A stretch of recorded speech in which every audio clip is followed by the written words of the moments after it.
Fast and Furious, Resident Evil, Avatar ou encore Lost, depuis 15 ans, Michelle Rodriguez est abonnée aux films d'action. Des rôles taillés sur mesure pour cette actrice, au caractère bien trempé. Elle sait véritablement se servir des armes, ce qui, mine de rien, est quand même un énorme avantage quand on fait des films d'action. Elle sait se battre, elle sait vraiment se battre. Elle est exactement dans la vie comme elle est dans ses rôles.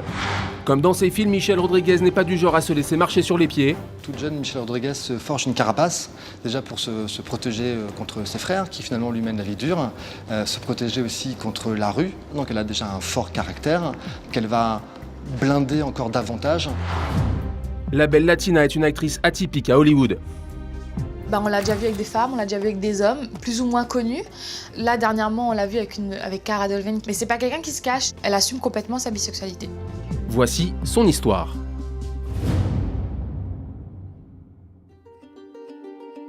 Michelle Rodriguez naît à San Antonio, au Texas en 1978. Sa mère Carmen Milady est dominicaine, son père Raphaël est un militaire originaire de Porto Rico. C'est un foyer où les tensions sont permanentes, sans pas beaucoup d'argent. Donc c'est vite assez compliqué entre Michelle, ses parents et ses frères et sœurs. Après avoir sombré dans l'alcool, Raphaël abandonne femme et enfants. Carmen, très malade, n'est plus capable de s'occuper seule de Michelle et de ses frères. Elle décide de repartir chez sa mère, en République dominicaine. Le quotidien de Michelle Rodriguez en République dominicaine est extrêmement difficile, c'est-à-dire qu'elle vit dans des conditions très précaires. Sa grand-mère, de mémoire, tient une épicerie, donc elle gagne très peu. Là-bas, je me rappelle d'une chose qui m'a beaucoup marquée. Un jour, j'ai vu un petit garçon tout nu traverser la rue avec sa maman. Il n'avait rien, même pas de chaussures. Nous, on était pauvres. Mais j'ai réalisé qu'il y avait pire que nous. Et ça m'a complètement traumatisée. Je crois que c'est ça qui a fait de moi une dure à cuire. Face à tant de misère, toute la famille Rodriguez part s'installer à Porto Rico dans l'espoir d'une vie meilleure. Là-bas, c'est vrai que déjà, le quartier dont ils venaient était plutôt assez malfamé. Là-bas, c'est carrément le ghetto. Donc des conditions de vie très dures, des voyous, des armes à feu, des règlements de compte, la drogue, la violence. Michelle a 17 ans quand elle refait ses valises pour la 3e fois. Direction le New Jersey, aux États-Unis, l'adaptation est encore une fois difficile. Elle a une adolescence extrêmement tourmentée, c'est-à-dire que c'est une ado qui, j'allais dire qu'ils font ce que font tous les ados, mais qui le fait à fond. Elle boit pas mal, elle boit beaucoup. Elle développe toujours cette passion pour les armes à feu qui est de plus en plus importante dans sa vie. Aux États-Unis, le quotidien de l'adolescente est bercé par la violence. Michelle Rodriguez a de mauvaises fréquentations, mais sa grand-mère est toujours là pour veiller sur elle. Elle m'a toujours appris à maintenir un certain niveau de moralité. Et elle était très persuasive, car j'aurais pu tomber enceinte, ou même me faire avorter. Je ne suis pas allée en prison pour meurtre. Je suis restée une brave fille, malgré tout. Une brave fille qui finit par décrocher son bac avant de s'inscrire dans une école de commerce, sans grande conviction. Car la jeune femme est plus que jamais avide de sensations fortes et ce n'est pas sur les bancs de l'école qu'elle va les trouver. En 2000, une petite annonce pour un casting dans un magazine va changer sa vie. On cherche pour le film Girl Fight une ado rebelle, en colère, très nature. Et ça colle parfaitement au profil de Michelle Rodriguez. C'est tellement elle. Elle est tellement dans le personnage que apprendre la boxe pour coller au mieux à ce personnage va être très naturel pour elle et elle va faire des étincelles. Michelle Rodriguez décroche le prix d'interprétation au Festival de Deauville. Les grands studios hollywoodiens lui font les yeux doux. L'année suivante, elle est Letty dans Fast and Furious, aux côtés du très viril Vin Diesel. Hé, toi, la super canon! Tu devrais retourner dans les gradins. Ça pourrait t'éviter de respirer mon pot d'échappement. T'es prêt à parier combien, c'est ce que t'affirmes? On pourrait parier ton petit cul si ça te tente. Si tu veux du cul, alors tu vas rouler sur Hollywood Boulevard. Tu veux un jet d'adrénaline? C'est 2000 $. C'est ici et tout de suite. Le film fait un carton au box-office mondial. Un an seulement après ses débuts, Michelle Rodriguez accède au rang de star. Mais on la voit peu sur les tapis rouges. L'actrice qui ne ressemble à aucune autre à Hollywood préfère s'adonner à sa passion sur les champs de tir. Je suis assez douée avec les armes automatiques. Mais bon, pour la plupart, elles sont illégales, alors je peux pas en faire grand-chose. On est latinos, rien n'est illégal pour nous.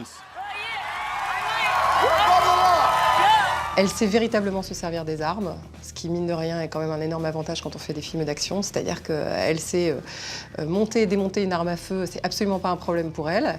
Il y a une véracité dans ces scènes-là. Elle sait se battre, Elle sait vraiment se battre. Elle jure comme un charretier. Elle est exactement dans la vie comme elle est dans ses rôles. Toujours des rôles musclés sous la direction de réalisateurs qui apprécient les femmes à poigne. L'actrice devient la spécialiste des films d'action à Hollywood. Dans Machete, elle incarne une révolutionnaire à la gâchette facile.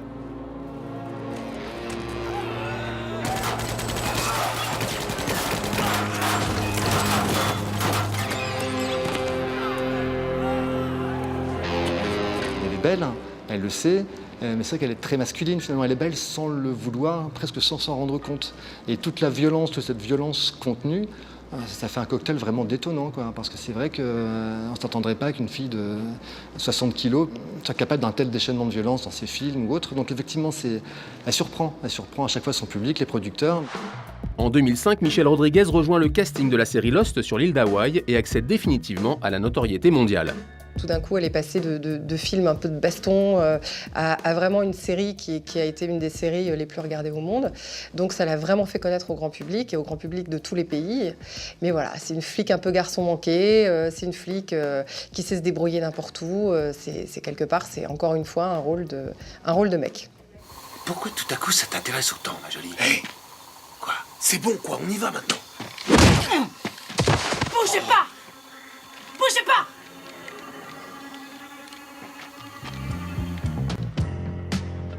Son interprétation d'Ana Lucia Cortés, un officier de police au tempérament de feu, bluffe toute l'équipe sur le plateau. Le problème, c'est qu'en dehors, Michelle Rodriguez confond souvent fiction et réalité. Durant le tournage à Hawaï, elle multiplie les infractions au code de la route. Elle roule trop vite, elle roule alors qu'elle a bu, elle roule alors qu'elle n'a pas le permis, et elle s'en fiche en fait d'être convoquée à la cour. C'est quelqu'un qui se moque des règles, qui les assume. S'il faut payer une amende, elle la paie, mais qui va pas s'empêcher de vivre, quoi. Si on lui a retiré son permis et qu'elle veut prendre son bolide pour rouler comme une folle, elle le fera sans vraiment penser aux conséquences. Et ce n'est pas la première fois que la belle Latina a des démêlés avec la justice. Michelle Rodriguez et les tribunaux, ça c'est une longue histoire d'amour. C'est vrai qu'elle a un casier judiciaire qui est plus épais qu'elle, finalement. Quand elle a besoin de se battre, elle se bat. Elle s'est battue avec sa colocataire qui a porté plainte contre elle, qui a retiré sa plainte après, mais elles se sont quand même battues.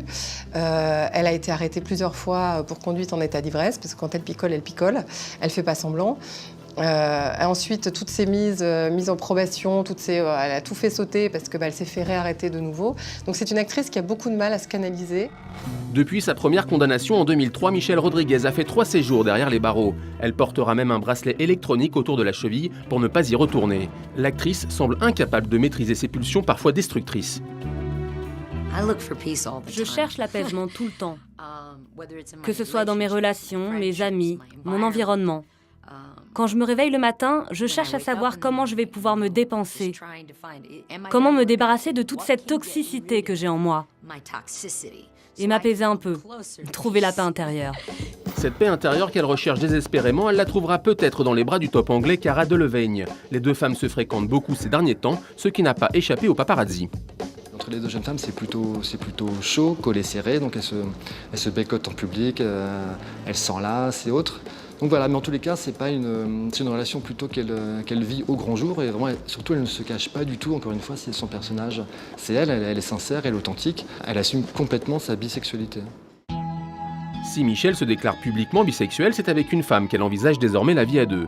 L'actrice et Cara Delevingne songeraient à emménager ensemble. Michelle aurait même quelques projets pour sa nouvelle petite amie. Il se murmure qu'en ce moment, elle fait pression sur les studios à Hollywood pour tourner le remake de Thelma et Louise, avec pour partenaire Cara Delevingne. C'est une histoire d'amitié entre deux femmes qui est à la fois une histoire d'amitié et une histoire d'amour. Et donc elle trouve que ce serait parfait pour lancer la carrière de sa nouvelle copine.